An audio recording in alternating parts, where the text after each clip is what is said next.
Alfred Nobel. Nobel Prizes were instituted in the memory of Alfred Bernhard Nobel, who was born on October 21, 1833, at Stockholm, Sweden. His father was an engineer in the army. Alfred was the youngest of the three children. All children had primary education through private tutors at home. For further studies, Alfred was sent to Russia's famous city, St. Petersburg, known today as Leningrad. The entire family shifted to St. Petersburg in 1842. Nobel learned Swedish and Russian apart from excelling in English, French, and German languages. He went to Paris in 1850 to study chemistry. Thereafter, he went to study chemistry and engineering in America. After getting his PhD, he returned to Petersburg. He joined his father at his factory. He was interested in exploring new areas in chemistry. Financial problems resulted in closure of the factory in 1859. He then returned to Sweden and planned to settle there. Here, the father and son duo experimented on explosives at their laboratory. They experimented with nitroglycerin, a highly dangerous and explosive chemical. Once again, they faced calamity in 1864 when their factory blew up. His brother Emil, along with two workers, lost their lives. The accident led the Swedish government to deny permission to set up a similar workshop. The public also railed against such workshops. They found Alfred to be a whimsical scientist. Meanwhile, his father suffered a paralysis attack, leaving Alfred to take care of the business. Not one to lose spirit, Alfred planned setting up units in Norway and Germany. He was interested in manufacturing dynamite, a risk-free and a useful explosive in comparison with the dangerous and volatile nitroglycerin. He finally succeeded in making it, but not before undergoing pain and sufferings. The German factory also met a similar fate as his factory at Sweden. Engulfing fires and blasts totally devastated it. Nobel went on working hard. He set up new factories despite the government ban on such plants in France and Belgium. He went on pursuing his goal. Britain and Sweden too proclaimed a ban on distribution of this chemical. Nobel met ultimate when in 1867 he manufactured risk-free explosive and set to market it. Not many lives were lost due to accidents that occurred during its use. He also quietly achieved success in setting up factories in several countries that helped him amass wealth. He was now counted among the richest persons in the world. In 1887, he manufactured another explosive. It was a smokeless nitroglycerin powder. Many countries began using it as ammunition during wars. Nobel also took interest in developing artificial rubber, artificial silk, and several other related products. He obtained over 100 patents during his lifetime. The world now began to take note of him.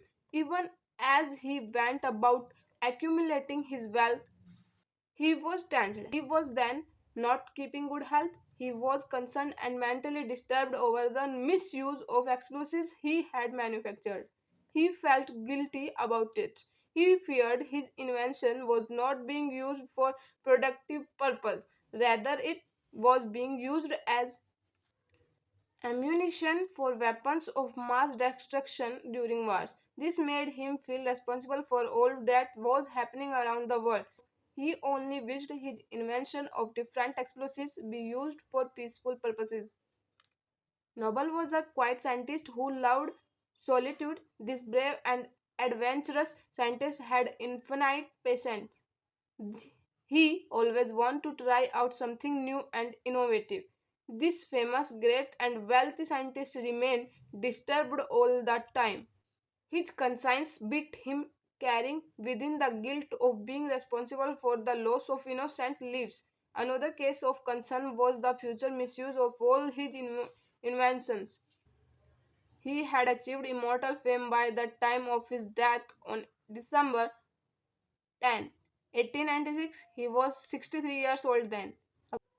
According to his will, a corpus fund of 90 lakh dollars was set aside from the money he had earned, the most prized honor in science and indeed of this world.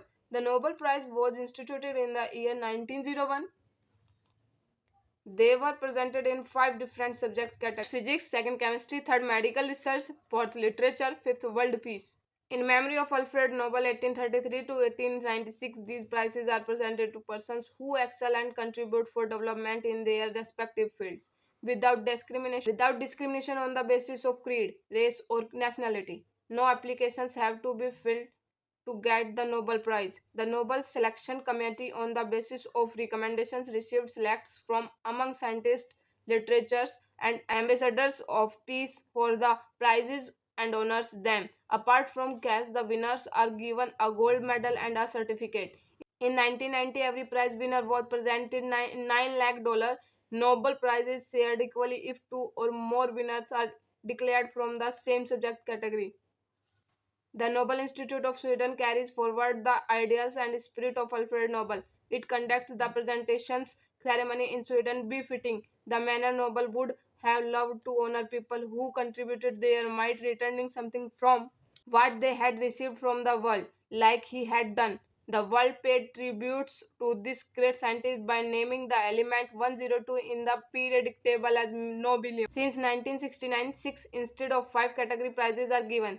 The Central Bank of Sweden instituted the sixth prize for economics and accorded it the Nobel Prize status. The Sweden-based Royal Academy of Science, after having instituted Nobel Prizes for physics and chemistry, instituted prize for economics, and the awardees are selected in a special way. Nobel Assembly of the Karolinska Institute selects the winner of the Nobel Prize for Medical Sciences. Literature prize winner is selected by Stockholm-based Literature Academy. Norwegian Parliament instituted a Nobel Committee that selects the Peace Prize winner.